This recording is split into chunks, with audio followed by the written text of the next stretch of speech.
ప్రభువైన యేసుక్రీస్తు వారి నామానికి మహిమ కలుగును గాక. ప్రభువైన యేసుక్రీస్తు వారి అమూల్యమైన నామాన ప్రియులని మీ అందరూ కూడా ప్రేమపూర్వకమైన వందనాలు తెలియజేసుకుంటూ, ప్రభునందు ప్రియులరా, అపోస్తల కార్యాల గ్రంథం 16వ అధ్యాయంలో 6వ వచనం నుంచి 10వ వచనం వరకు మనం చూద్దాం.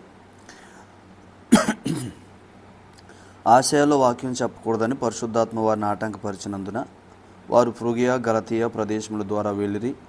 మూసే దగ్గరకు వచ్చి బితూనియకు వెళ్ళుటకు ప్రయత్నం చేశారు, కానీ యేసు యొక్క ఆత్మ వారిని వెళ్ళనీలేదు.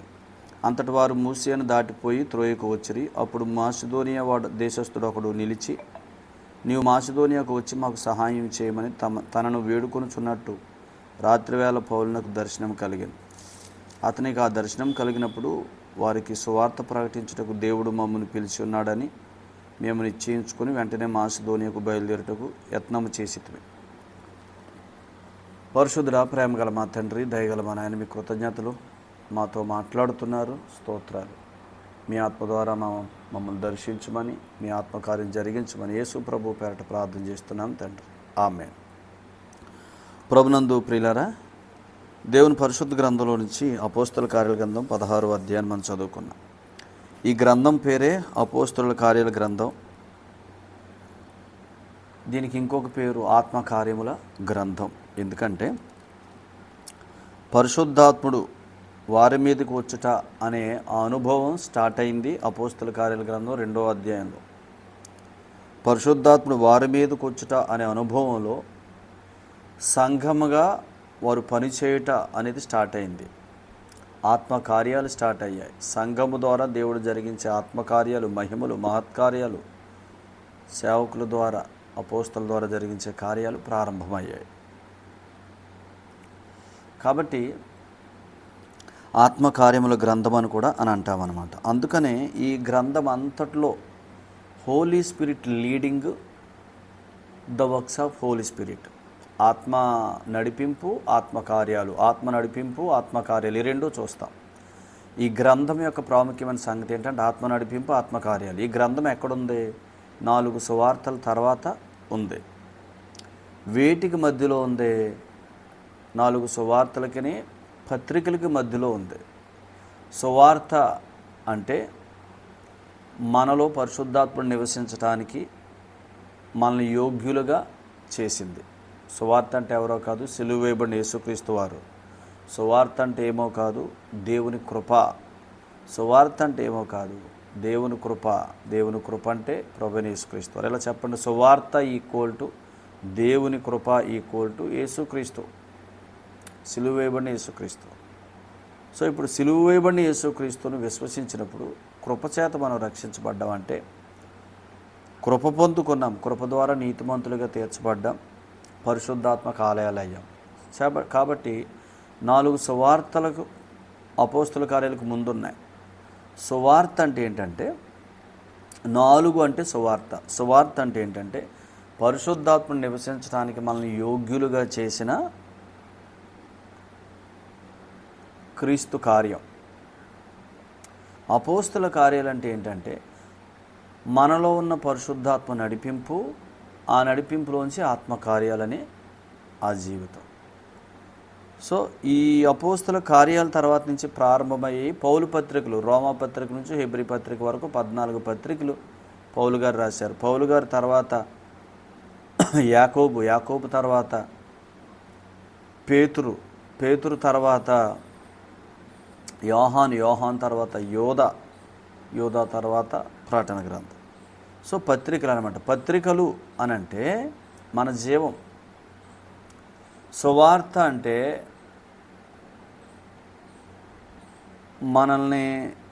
మన స్థితి మార్చింది. సువార్త మన స్థితి మార్చింది, పత్రికలు మన జీవం. ఆ రెండిటికి మధ్యలో అపోస్తల కార్యాలు అంటే సువార్తను నమ్మినప్పుడు విశ్వాసి స్థితి మారింది. స్థితి మారిన విశ్వాసి ఆత్మకు ఆలయం, పరిశుద్ధాత్మునికి ఆలయం. ఆ విశ్వాసి పరిశుద్ధాత్మ చేత నడిపించబడుతున్నప్పుడు ఆత్మ నడిపింపులో కార్యాలు అనే జీవంలోనికి వెళ్తామన్నమాట. సో కాబట్టి ఈ అపోస్తల కార్యాల గ్రంథం అంటే ఏంటంటే విశ్వసించిన విశ్వాసి హృదయంలో ఉన్న పరిశుద్ధాత్మ నడిపింపు, పరిశుద్ధాత్మ కార్యముల్లోకి ప్రవేశం. పరిశుద్ధాత్మ నడిపింపు, పరిశుద్ధాత్మ కార్యాలు, ఆ కార్యాల్లోకి ప్రవేశం జీవం, అవి పత్రికలు అన్నమాట. కాబట్టి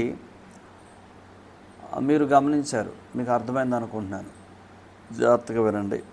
అయితే ఆత్మ నడిపింపు అనేది ఈ అపోస్తల కార్యాల గ్రంథంలో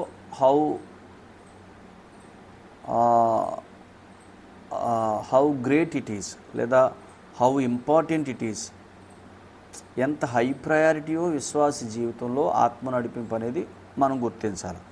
విశ్వాసి ఆత్మచేత ముద్రించబడింది ఎందుకు? ఎఫెసీ పత్రిక 1వ అధ్యాయం 13వ వచనంలో విశ్వసించినప్పుడు దేవుడు యేసు ప్రభునందు విశ్వాసం ద్వారా మనల్ని కుమారులుగా చేసుకున్నాడు. ఆయన మనకి తండ్రి అయ్యాడు. తండ్రి కుమారులు బంధంలోకి తీసుకొచ్చాడు. ఎందుకంటే ఇక మనం దేవుని చేత నడిపించబడటానికి, దేవుని బట్టి జీవించడానికి. సో ఆ నడిపింపు కొరకు కుమారులమైన మన అందరిలో పరిశుద్ధాత్మ దేవుణ్ణి నివసింపజేశాడు. పరిశుద్ధాత్మ దేవుని చేత దైవము జీవించే జీవంలోనికి మనం కొనసాగుట. ఆత్మ నడిపింపు అంటే, ఆత్మ నడిపింపు ఎందుకు? ఆత్మ ద్వారా ఆత్మ లెవెల్లో జీవించడానికి. ఆత్మ అంటే ఎవరు? దేవుడు. దైవం యొక్క లెవెల్లో జీవించడానికి. దైవం మనలో ఉన్నది ఎందుకంటే దైవం యొక్క లెవెల్లో, దైవం యొక్క స్థితికి తగినట్టుగా, దైవ కుమారులు దైవ స్థితికి తగినట్టుగా జీవించటానికి అన్నమాట. సో కాబట్టి ఆత్మ నడిపింపు అనేది చాలా అవసరం విశ్వాసకి. ఆత్మ నడిపింపు అంటే మేము డైలీ వాక్యం చదువుతున్నాం కదా, డైలీ ప్రార్థన చేసుకుంటున్నాం కదా, ప్రతి మీటింగ్కి వెళ్తున్నాం కదా, ఇది ఆత్మ నడిపింపు అని అనుకోవటానికి ఇది అవసరం, ఇది చాలా అవసరం. కానీ ఇది ఆత్మ నడిపింపులో జరుగుతుందో లేదో మీరు గుర్తించుకోవాలి. ప్రార్థనకి వెళ్ళటం అనేది, వాక్యం చదవటం అనేది, ప్రతి మీటింగ్కి వెళ్ళటం అనేది మన సామర్థ్యంలో నుంచి, మన అనుకూలతలోంచి జరుగుద్ది, అది వేరు. ఆత్మ నడిపింపులో జరగటం వేరు. ప్రతిరోజు దైవ సన్నిధిలో ప్రార్థనలో గడుపుట, ప్రతిరోజు దేవుని వాక్యం దగ్గర గడుపుట, ప్రతిరోజు సహవాసంలో మీటింగులకు అటెండ్ అవుట,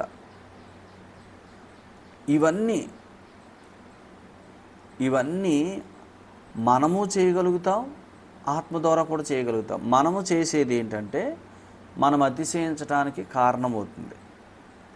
ఆత్మ మన ద్వారా జరిగిస్తే అది అతిశయ కారణంగా ఉండదు. అప్పుడు మనం అతిశయించాం. మనము చేస్తే మనం అతిశయిస్తాం. మన ద్వారా జరిగితే ప్రార్థించుట, వాక్యం చదువుట, క్రమంగా సహవాసానికి వెళ్ళుట అనేది మన ద్వారా జరిగితే మనం అతిశయిస్తాం. ఎందుకు? వాడికంటే నేను ఎక్కువగా ప్రార్థన చేస్తున్నాను, వాడికంటే ఎక్కువగా వాక్యం చదువుతున్నాను, వాడు ప్రతి మీటింగ్కి రావడం, నేను ప్రతి మీటింగ్కి వెళ్తున్నాను అని ఒకరితో కంపేర్ చేసుకుని అతిశయించడానికి అవకాశం ఉంటుంది.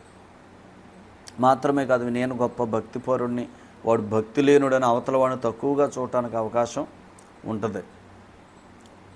సో అందుకనే మన ద్వారా జరిగే భక్తిలో క్షేమం కంటే నష్టమే ఎక్కువ ఉంటుంది. అందుకని అన్నాడు కదా, పైకి భక్తి గలవారు కానీ దాని శక్తిని ఆశ్రయించలేకపోతున్నారు అని అన్నాడుగా. తిమోతికి రాసిన 2వ పత్రిక 3వ అధ్యాయం 5వ వచనంలో పైకి భక్తి గలవారే కానీ దాని శక్తి అంటే దాని అర్థం ఏంటి? పైకి భక్తి అంటే భక్తి నా ద్వారా జరుగుతుంది. అంటే భక్తి అంటే వాక్యం చదవటం, ప్రార్థన చేయటం, సహవాసానికి వెళ్ళటం, కార్యక్రమాలు నడిపించటం, పాట పాడటం, వాక్యం చెప్పటం, ఇవన్నీ కూడా ఎవరి ద్వారా జరుగుతున్నాయి? బై మై స్ట్రెంగ్త్, నా శక్తి ద్వారా, నా సామర్థ్యం ద్వారా, నా జ్ఞానం ద్వారా జరుగుతున్నాయి. ఇది పైకి భక్తిలో జరుగుద్ది. సో కాబట్టి మీరు ఇలా మోసపోవద్దు.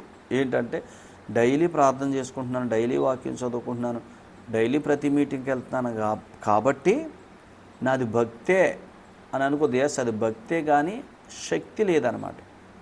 అది నా శక్తి, అది నా సామర్థ్యం, అది నా జ్ఞానం. సో అది దేనికి కారణమవుతుంది? నేను ఇతరుల మీద అతిశయించడానికి. నేను ఇతరులని తక్కువగా చూడటానికే పనికొస్తుంది తప్ప క్షేమాభివృద్ధికరంగా లేదా భక్తి. సో ఈ భక్తిలో నేను ఇతరులను తక్కువగా చూసి, ఇతరులని మీద నేను అతిశయించి, ఇతరులు నేను భక్తి లేని వాళ్ళుగా చూసే ఈ భక్తిలో సంఘానికి ఏమైనా క్షేమం కలుగుద్దా? కలగదు. కానీ భక్తి ఎలా జరగాల అని అంటే నా ద్వారా జరగకూడదు. ఎందుకంటే గలతీ 2:20 గుర్తుపెట్టుకోండి, క్రీస్తుతో కూడా చనిపోయాను, ఇక జీవించేవాడు నేను కాదు, క్రీస్తే నా యందు జీవించాలంటే భక్తి ఎలా జరగాల? నా యందు క్రీస్తు జీవిస్తూ నన్ను నడిపించాలి. నేను చనిపోయాను అంటే చనిపోయినోడు ద్వారా ఏమి జరగకూడదు, అది నిర్జీవ క్రియ. క్రీస్తుతో కూడా నేను చనిపోయానని మీరు ఎంచుకోండి, చనిపోతే నాకు చేయటానికి ఏముంటుంది? సో నాలో పరిశుద్ధాత్ముడు ఉన్నాడు, ఆత్మను నడిపించాలి. చనిపోయినోడిని ఆత్మ నడిపించాలి. అంటే ఇలా అనుకోండి, నరపుత్రుడా ఈ ఎముకలు బ్రతకగలవా అని అడిగితే నీకే తెలుసు అన్నాడు. తర్వాత ఎముకలు బ్రతకగలవంటే బ్రతుకుతాయి అన్నాడు. అప్పుడు ఆ ఎముకలు బ్రతికాయి, ఆ ఎముకలు బ్రతికి జీవం పోసుకున్నాయి. సేమ్ ఇప్పుడు అంతే, క్రీస్తునందు విశ్వాసం ఉంచిన మనం క్రీస్తుతో చనిపోయాం, క్రీస్తుతో లేచాం. క్రీస్తుతో లేచిన మనలో పరిశుద్ధాత్ముడు ఉన్నాడు. పరిశుద్ధాత్ముడు ఉన్నాడు. పరిశుద్ధాత్ముడు ఉన్నది ఎందుకు అని అంటే క్రీస్తుతో లేచిన జీవం కొరకు. అర్థమైందా? చనిపోయిన వాని జీవం కొరకు కాదు, క్రీస్తుతో చనిపోయాం. ఇప్పుడు నన్ను జీవింపజేసేది నాలో ఉన్న ఆత్మ. ఇలా ఆలోచించేయండి, చనిపోయిన వాడు బ్రతకాలంటే ఆత్మకార్యం ద్వారానే బ్రతకాలంటే ఇప్పుడు నేను క్రీస్తుతో చనిపోయాను, ఇక జీవించేది నేను కాదు, క్రీస్తుతో లేచాను కాబట్టి క్రీస్తుతోనే జీవించాలా. క్రీస్తుతో లేచాను, క్రీస్తుతో జీవించాలి. సో అంటే క్రీస్తు మూలముగానే జీవించాలా. ఆ జీవం కొరకే పరిశుద్ధాత్ముడు. కాబట్టి నేను అనేది ఉంటుందంటే నేను క్రీస్తుతో చనిపోయాను అనేది మర్చిపోయాం. సో అందుకని ఆ భక్తిలో, నేను అనే భక్తిలో శక్తి ఉండదు. ఏ శక్తి? ఆత్మశక్తి ఉండదు. మనలో ఉన్న పరిశుద్ధాత్ముడు ఎవరంటే దేవుడు. దేవుడు అంటే శక్తి, అపరిమితమైన శక్తి, అనంతమైన శక్తి, సర్వశక్తి. నేను సర్వశక్తి గల దేవుడను.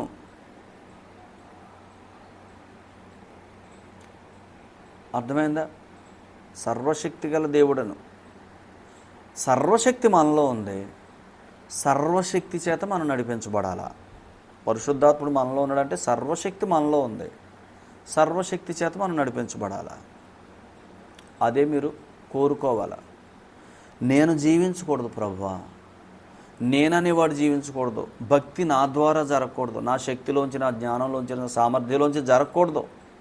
అలా భక్తి జరిగితే, అలా జరిగే భక్తి సంఘానికి క్షేమాభివృద్ధి కాదు, నాకు క్షేమాభివృద్ధి కాదు, తోటి విశ్వాసకి క్షేమాభివృద్ధి కాదు. నా మూలంగా భక్తి జరిగితే నేను అతిశయిస్తాను. నేను అతిశయిస్తే పొరుగువాడిని తక్కువగా చూస్తాను, చులకనగా చూస్తాను, సహోదరుని తక్కువగా చూస్తాను, భక్తిహీనుడిగా చూస్తాను, తేలిగ్గా చూస్తాను. ఎందుకు ఇవన్నీ జరగట్లా? ఇవన్నీ జరిగే కదా. సంఘాలలో భేదాభిప్రాయాలు, కలహాలు, కక్షలు, కొట్లాట్లు ఇవన్నీ జరుగుతున్నాయి. అందుకని క్రీస్తుతో నేను చనిపోయాను, ఇక భక్తి నేననేవాడు చేయకూడదు, నా ద్వారా జరగకూడదు.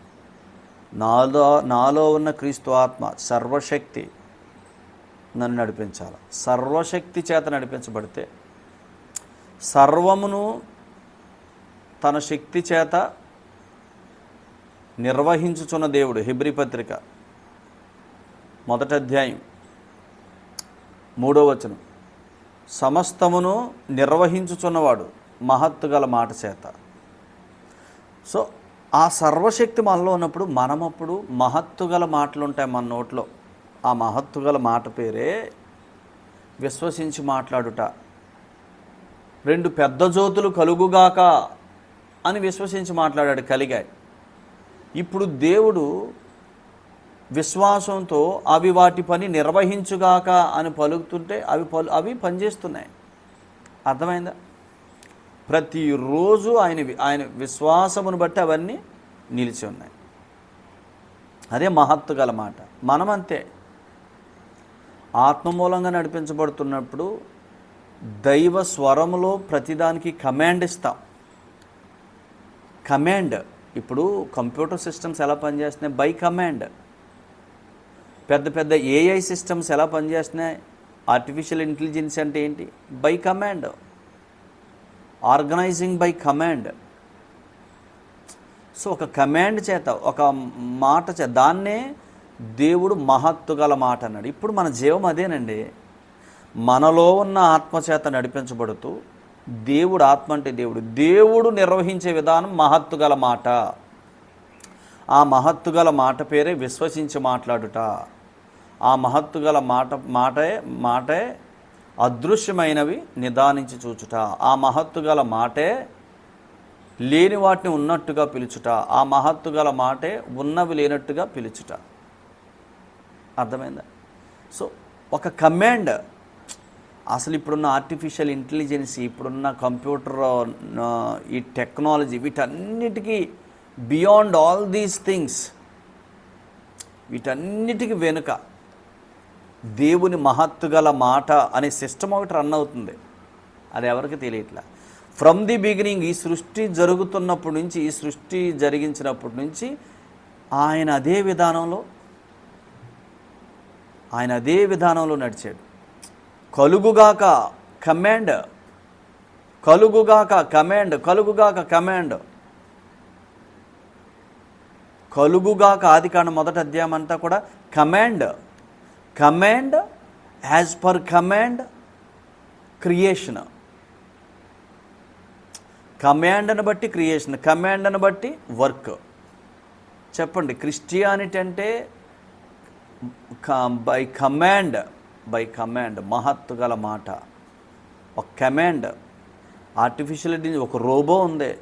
రోబోకి ఏం చెప్పండి? కమాండ్సే అన్నీ. మనం మాట్లాడే మాటను తీసుకొని ఒక కమాండ్ తయారు చేశాడు. రెగ్యులర్ కన్వర్జేషన్లో ఒక కమాండ్ తయారు చేశారు. ఆ కమాండ్కి ఆ రోబో ఎలా రియాక్ట్ అవ్వాలో. సో దేవుడు దీన్ని ఎప్పుడు ఆదిలోనే, అసలు దేవుడు అంటేనే విశ్వాసం. God himself faith. God himself is faith. ఆయన తనంతట తాను విశ్వాసమై ఉన్నాడు. విశ్వాసం అంటే ఏంటంటే వర్కింగ్ బై కమాండ్ అనమాట. అంటే కమాండ్ని రిలీజ్ చేస్తూ కార్యం చేయటం. సో కమాండ్ రిలీజ్ చేస్తే కార్యం జరుగుద్ది అంతే. ఆకాశం, విశాలమైన ఆకాశం కలుగుగాక, జలములు, పై జలములు కింద జలములు వేరొగునుగాక, ఆరిన్నేల కలుగుగాక, పెద్ద జ్యోతులు 2 కలుగుగాక, నక్షత్రాలు కలుగుగాక, సముద్రముగా ఉండునుగాక, సముద్రంలో జలచరాలను పుట్టునుగాక, ఆకాశ పక్షులు, భూజంతువులు, మానవుడు. అర్థమైందా? So command by command. మంటి బొమ్మను చేసి వాని నాసికారంధ్రాల్లో జీవవాయువు ఊదంటే దాని అర్థం ఏంటి? ఆయన శ్వాసం అంటే ఆయన స్వరం. Command gives life. Command gives life. ఆదికాండం 1వ అధ్యాయం అంతట్లో God's command giving life. God's command gave life to the entire creation. Same అంతే. ఇప్పుడు దైవం అంటే ఏంటండి? దైవం అంటే ఏంటి? కమాండ్ మోడ్లో వర్క్ చేయటం. కమాండ్ ఇవ్వటం, కార్యం జరగటం. కమాండ్ ఇవ్వడం, కార్యం. ఇలా చెప్పండి. కమాండ్ ఇస్తే కార్యం జరుగుతుందంటే ప్రోగ్రామ్ అంతా ఏమైంది? డిజైన్ అయిపోయి ప్రోగ్రామ్ అంతా సెట్ చేయబడింది.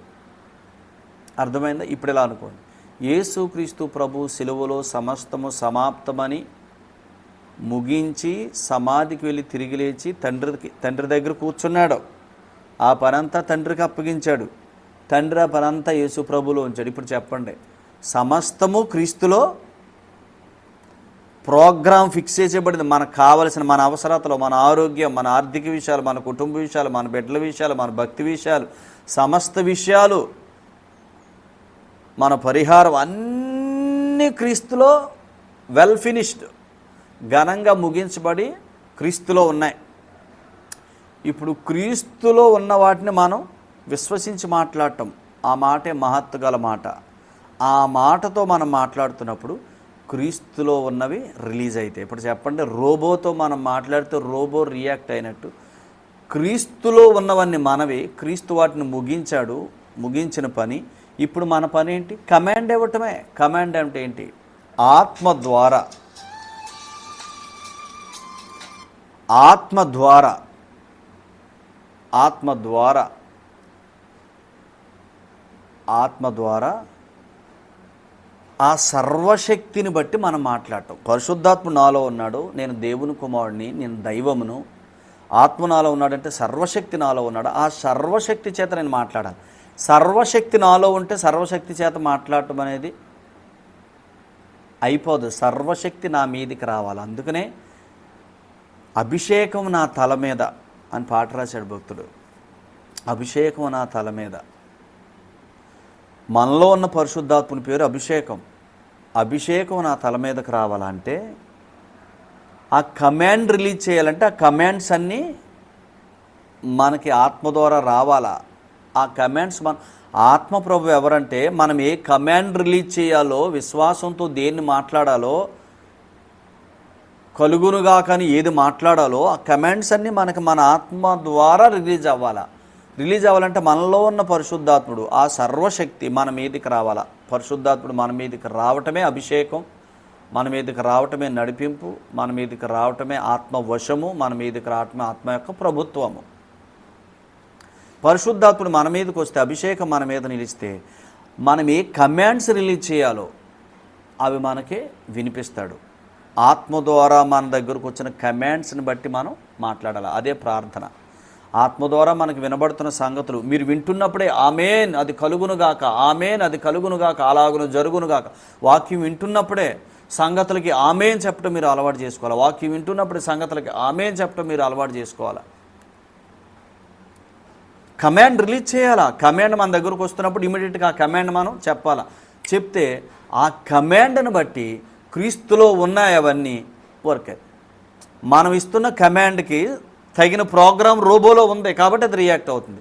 మనం మాట్లాడుతున్న విశ్వాసపు వచనానికి అన్నిటికీ కార్యం నెరవేర్చబడింది క్రీస్తులో ఉంది. ఆ కార్యం దిగి వస్తుంది మన దగ్గరికి. అర్థమైంది మీకు? సో అందుకని యాక్చువల్గా మనం ఈ అపోస్తుల కార్యాల గ్రంథం 16వ అధ్యాయంలో 6 నుంచి చదివాం. అసలు వేరే సంగతి మీకు ఈరోజు చెప్పాలనుకున్నాను, కానీ దేవుడు అద్భుతంగా ఒక ఇంట్రడక్షన్ పోర్షన్లో ఒక గొప్ప సంగతి మనకి ఇచ్చాడు. నిజంగా ఇది మనందరికి చాలా ఆశీర్వాదకరం కారణం ఈ సందేశం. మీరు సంతోషంగా ఈ సందేశాన్ని వినండి. సో ఈ లైఫ్ని ఏమన్నాడంటే రెస్ట్ అన్నాడు అనమాట. ఈ లైఫ్నే రెస్ట్ అన్నాడు. ఆత్మ ద్వారా కమాండ్స్ వింటూ ఆ కమాండ్స్ నోటితో పలకటం. అసలు నీ దగ్గరికి కమాండ్ వచ్చినప్పుడు ఆమేనని చాలు, కమాండ్ వెళ్ళినట్టే, కార్యం జరిగినట్టే. అర్థమైందా? దీన్నే రెస్ట్ అన్నాడు. ఈ లైఫ్నే రెస్ట్ అన్నాడు.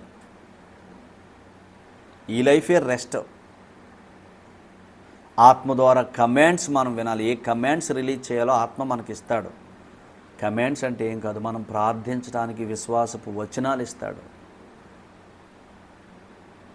వాటిని మనం యేసు ప్రభు సన్నిధిలో, యేసు ప్రభు నామములో నేను ప్రార్థన చేస్తున్నానంటే యేసు ప్రభువులో దీనికి సంబంధించిన ప్రోగ్రాం అయిపోయింది. ఎప్పుడో ఆయన సిలువలోనే సమాప్తం అని చెప్పి కార్యం ముగించాడు కాబట్టి ఇప్పుడు ఆత్మ ద్వారా ముగించబడిన పని తాలూకు కమాండ్ నేను పొందుకొని కమాండ్తో మాట్లాడుతున్నాను. యేసు ప్రభు నామంలో కార్యం జరుగునుగాక అని కమాండ్తో మాట్లాడుతున్నప్పుడు, కమాండ్ లివింగ్ బై ఫెయిత్ అంటే ఆ ఒక ఆజ్ఞ జారీ చేసి కార్యం జరిగించటం. అర్థమైందా? ఈ సందేశం మీ అందరికీ అర్థమవునుగాక. ఈ సందేశం మీ అందరి హృదయాల్లో నాటుకొనుగాక. బహుధైర్యంగా మీరు మాట్లాడుదురుగాక. యేసుక్రీస్తు ప్రభు నామంలో స్తోత్రాలు చెల్లించి ప్రభువుని స్తుతిస్తున్నాను. ప్రతి ఒక్కరూ వినండి ఈ సందేశాన్ని. నిజంగా మీ ఆత్మీయ జీవితానికి చాలా మేలు. దయగల తండ్రి, కృపగల ఆయన మీకు వందనాలు. ఇంత గొప్ప జీవాన్ని, మీలాగా జీవించే జీవాన్ని, ఒక కమాండ్, ఒక మాట పలికితే కార్యం జరిగే ఆ జీవాన్ని మా కొరకు సిద్ధం చేసినందుకు మీకు స్తోత్రాలు స్తుతులు చెల్లిస్తున్నాను. ఈ జీవానికి అనేక మంది వారసులగుదురుగాక. ఇంకెవరైతే మిమ్మల్ని ఎరగలేదో యేసు ప్రభువా నన్ను ప్రేమించి నా కొరకు శిలువలో అప్పగించుకున్న